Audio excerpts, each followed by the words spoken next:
a beautiful day and, of course, a wonderful, fantastic, fun-filled episode of Smell the Coffee with Dana Master and Aina Riza Koyo. Yeah, it's been 12 months of saying this, eh? Yeah, of what? Of saying fantastic. Of saying good morning and saying welcome to Smell the Coffee. Yeah. I feel like now we should just be like, hi. Should be more casual. I think we are casual enough. I think the nature of this show is to allow for that casuality, yes, and to allow for open conversations, nothing too serious, a bit of roasting here and there. And nothing is off the limits. Nothing is off the limits. We call it as it is, we tell it as it is, and it has been a great 12 months. It's been a fantastic 12 months. Yeah. It's been fun. I love Smell the Coffee, man. Because like you're saying, it's less serious. We don't talk about the serious stuff here on Smell the Coffee.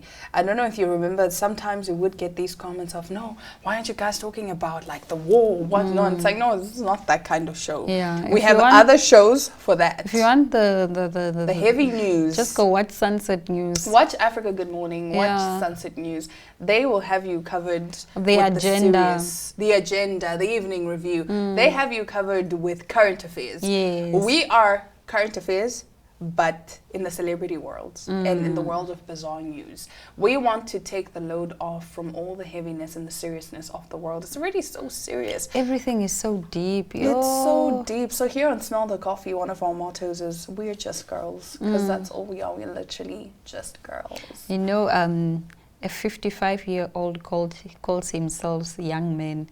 As we are almost in our 30, you're calling us girls. We are girls. I'm just a girl. Do you know where the phrase "I'm just a girl" came from? Well, not came from, but it was under the precipice of people saying boys will be boys.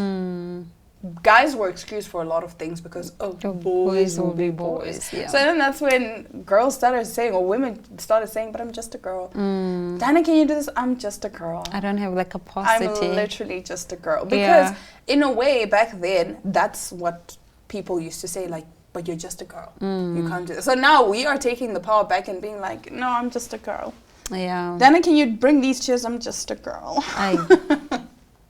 We deserve soft life. The softest of the lives. That you are going to get for yourself. For yourself. If you want a soft life, go and get it. Go and get it. Don't come and want our kids to bring you soft life. No. I saw this post that said rich people only marry rich people. So stop waiting for a rich man to come rescue you and save you from I poverty. think I kind of agree with that, because I think riches attract riches. Like attracts like. And the rich people usually are in circles of rich people. So they are most likely to meet another rich person from these circles. You know, the poor are excluded. They are amongst other poor people, because that's not even just the excess poor, just that the you average, have. just the average human being.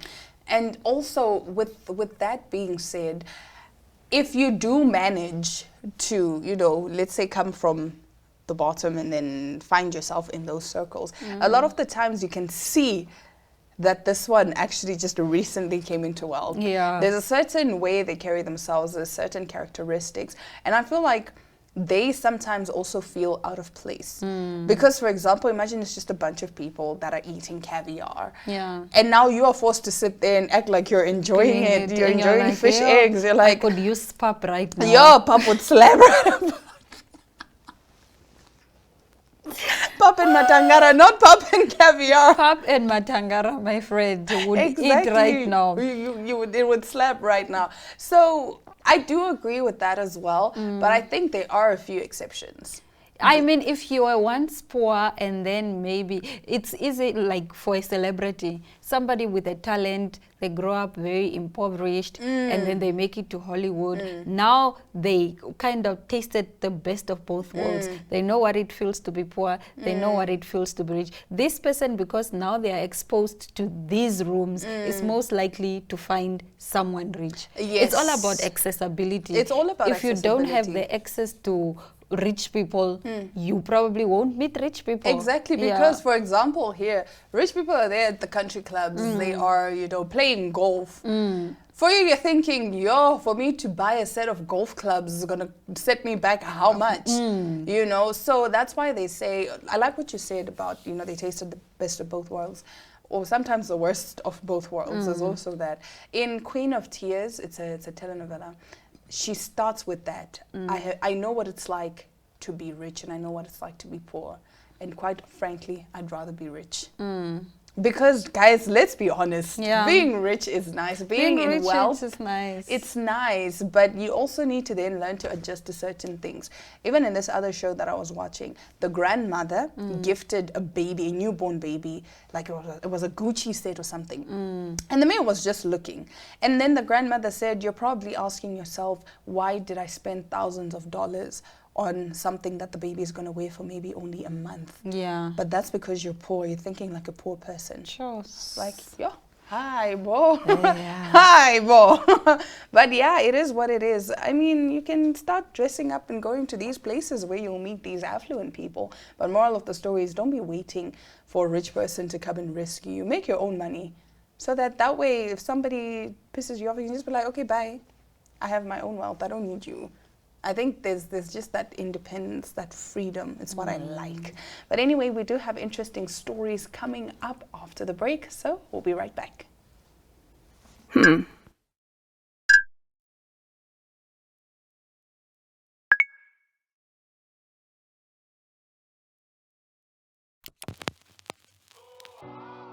eTicket, your online ticket solution for events and event marketing, bringing you ease of mind and making sure that your event gets out there.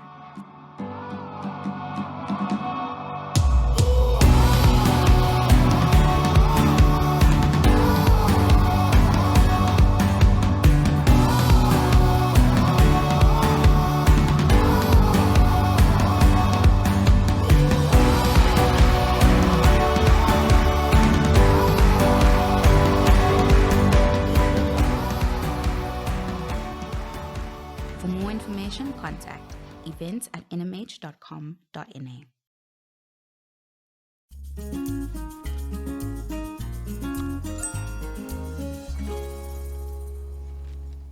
Earlier on, we're talking about attracting the right partner. Well, in Vietnam, youth are renting partners to meet parental expectations, and applicants must be fit and good cooks. Excuse me. Many young people of marriageable age are increasingly opting to marry later in life, driven by career aspirations or the challenges of finding the right partner. In Vietnam, dozens of social media groups have emerged offering paid partner services. A forum administrator with over 20,000 members has noted a recent surge in women renting boyfriends to appease their parents. Minh Tu, a 30-year-old from Nam Dinh province in northern Vietnam, has not dated in 5 years due to her demanding job. Her parents informed her that she could only return home for the Lunar New Year if she had a boyfriend, expressing their desire for grandchildren and even pretending to be ill to heighten the pressure on her. Earlier this year, Tu spent a few million Vietnamese dong, which is a few $100 US, to hire a man 5 years her senior to pose as her boyfriend, as reported by the Vietnamese media outlet VN Express. They exchanged family backgrounds and established an quote-unquote emotional connection a week in advance. The man, a construction engineer, is skilled in cooking and knowledgeable about wine tasting. Tu shared, on the day he came to my house, he helped my mom cook and chatted with my relatives. It's been a long time since I've seen my parents so happy and proud of me. Similarly, Kan Gok, 33, who has never been in a relationship, rented a handsome boyfriend who is 4 years younger than her. She recounted to VN Express that after renting a place to escape family pressures regarding marriage for a year, the rented boyfriend made a memorable impression on her parents during his first visit. Since then, my relationship with my parents has improved significantly, Ngok added.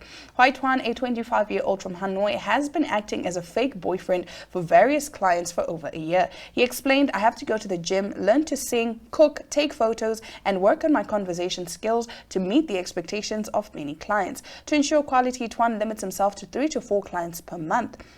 A coffee date or shopping outing costs a few 100,000 Vietnamese dong, which is about 10 to 20 US dollars for a 2-hour session, while a family meeting is around 40 US dollars. Rental contracts typically include strict terms such as prohibiting emotional involvement and banning sexual harassment. Experts caution that renting a partner carries inherent risks. Nguyen Thanh Nga, a researcher at the Academy of Journalism and Communication in Vietnam, stated if exposed, families could experience significant emotional damage and lose trust. Additionally, renting a partner is not legally protected in Vietnam, so women should be especially cautious. I love that idea. Ne? I love that idea It's of renting beautiful. a partner. But the problem is, here in Namibia, with our small population of 3 million, The partner would be over-rented. yay!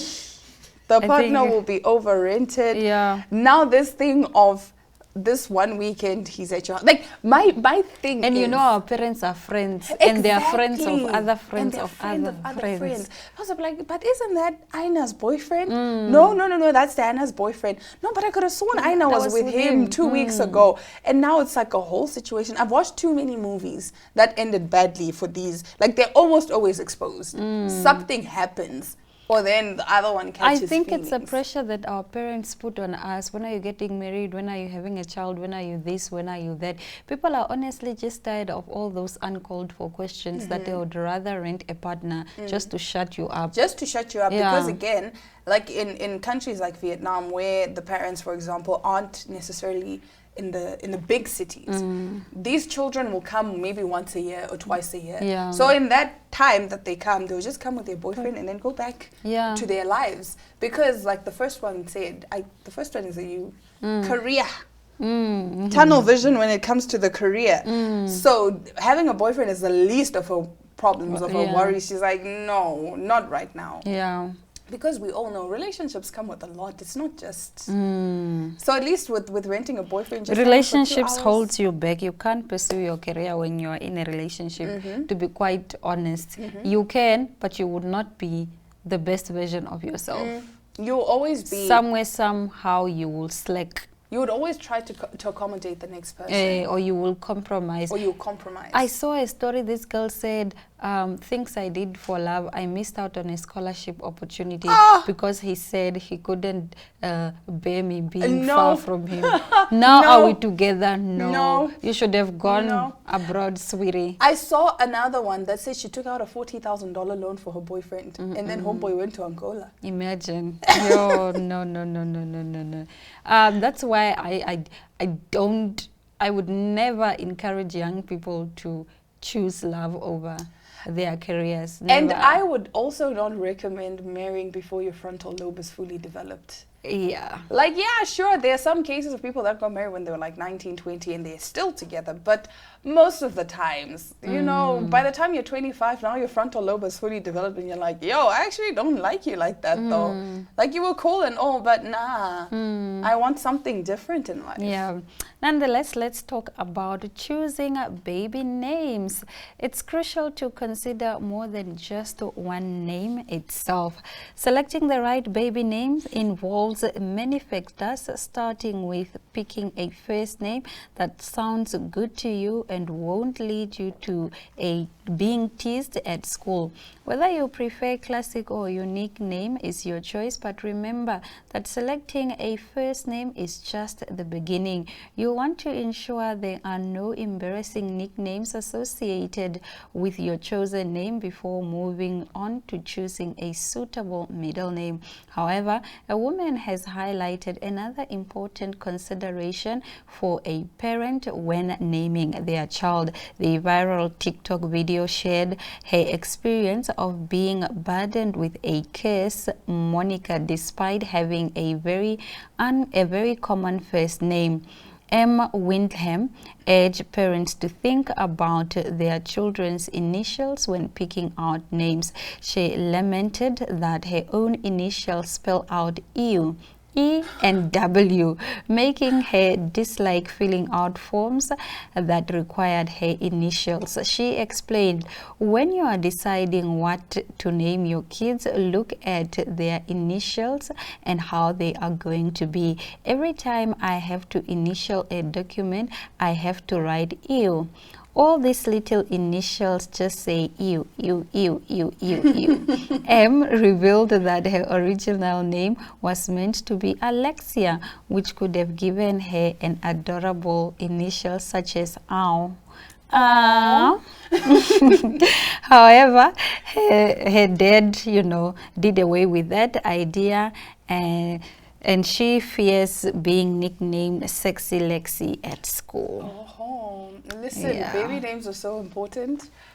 I didn't think people take baby names so seriously. It's a very serious thing because, again, even this thing of naming your child after like a grandparent or a great aunt or great uncle. Never ever name your child after anyone, No. because they No. become That that person. person. Even if the person was an evil person, Yes. their character, their traits, you just become your namesake. You become Yeah. your namesake, and even this thing of, I'm gonna get shade or I'm gonna get heat for this, but people are almost always the opposite of their name.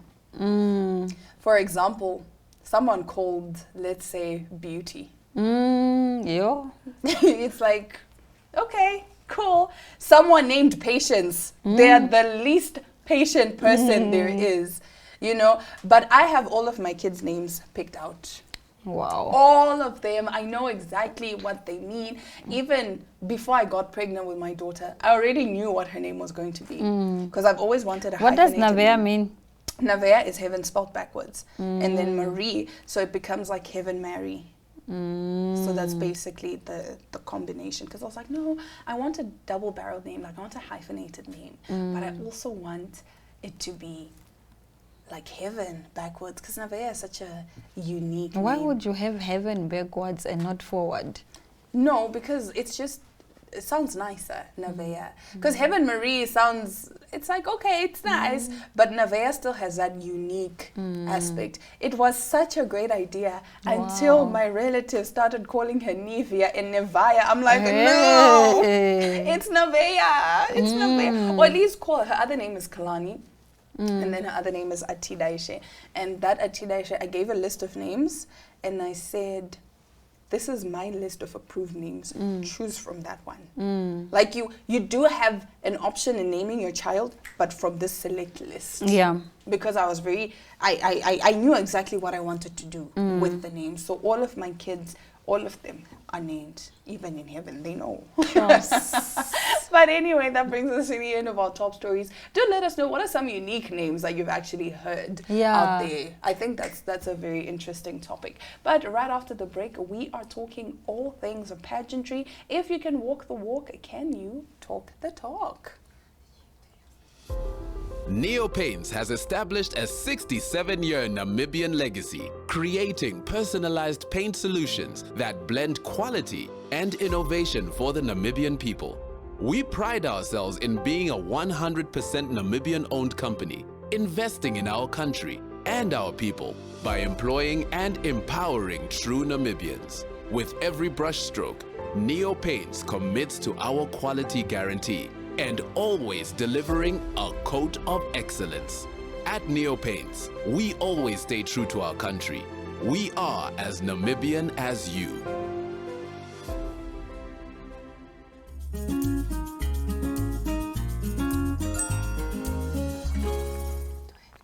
Joining me right now is Selita. She is the second runner-up for Miss NGO Namibia 2024, and she is here to talk about her experience and how life has been after, winning. How are you doing? I'm fine, thank you. How are you? I'm doing great. Let's talk about what this achievement means to you. Being crowned second runner-up for Miss NGO was actually a comeback to pageantry. I had stopped doing pageants and then decided to give it a go. So it was a moment filled with overwhelming emotions such as pride and gratitude. This gives me the opportunity to amplify my voice for causes that I'm very passionate about, such as youth empowerment, cultural diversity. Okay, so why did you decide to come back to pageant? Why did you leave in the first place? I needed to take a break. I had a rough last pageant, so then I needed to get my emotions back together. Okay. Yes. All right. How has your cultural heritage from Zambezi region influenced your identity and your work?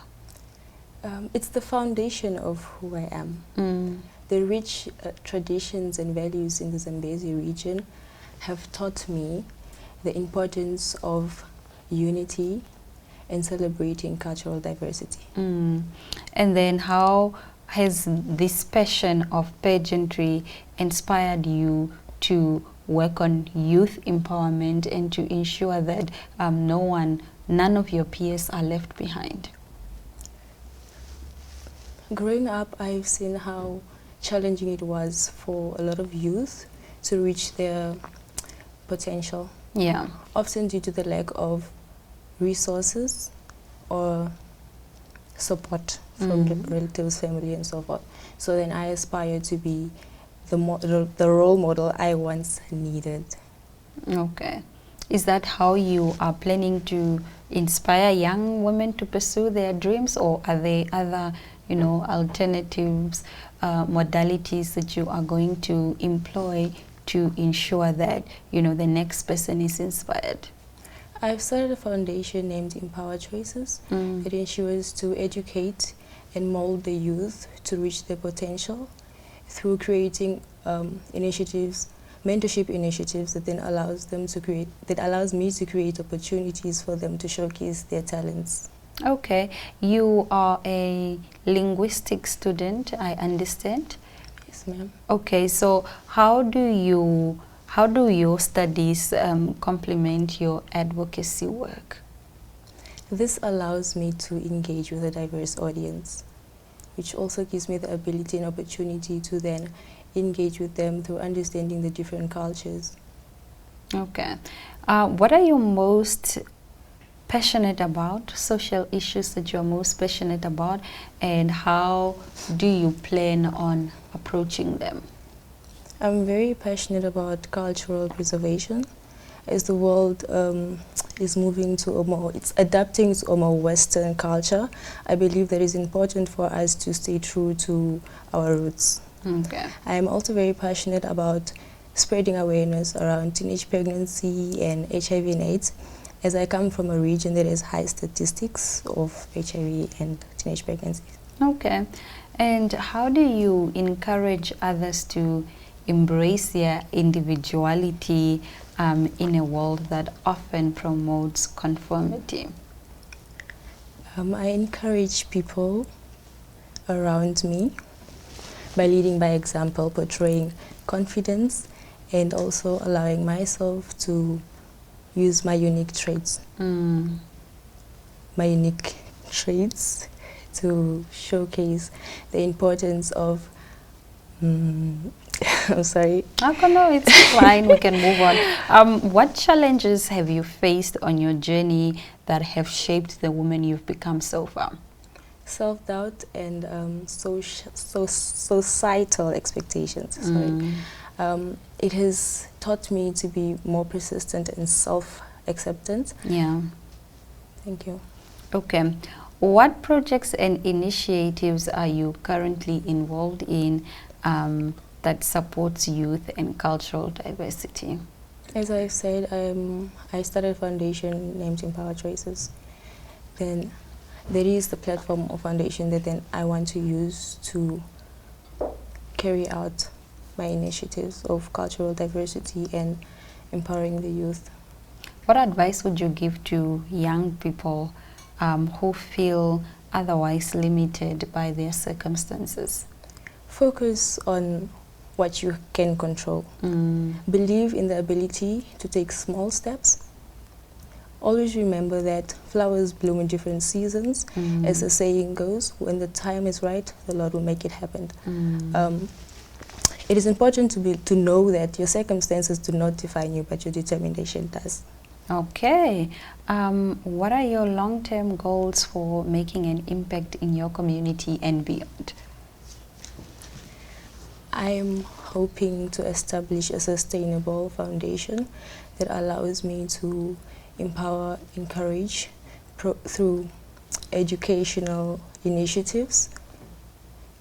In that way, I'm able to go forth and pursue, rather, I'm sorry. Okay. You wanna The nerves are taking over. I'm not a very social person, and the thought of having the camera in my face right now. No, but the camera is, you just have to have a conversation with me. But anyway, I'll cut you some slack and we'll continue this conversation at a later stage. But thank you so much for joining us on Smell the Coffee. We wish you all the best in your reign. Thank you. We will be right back. Please do stick around.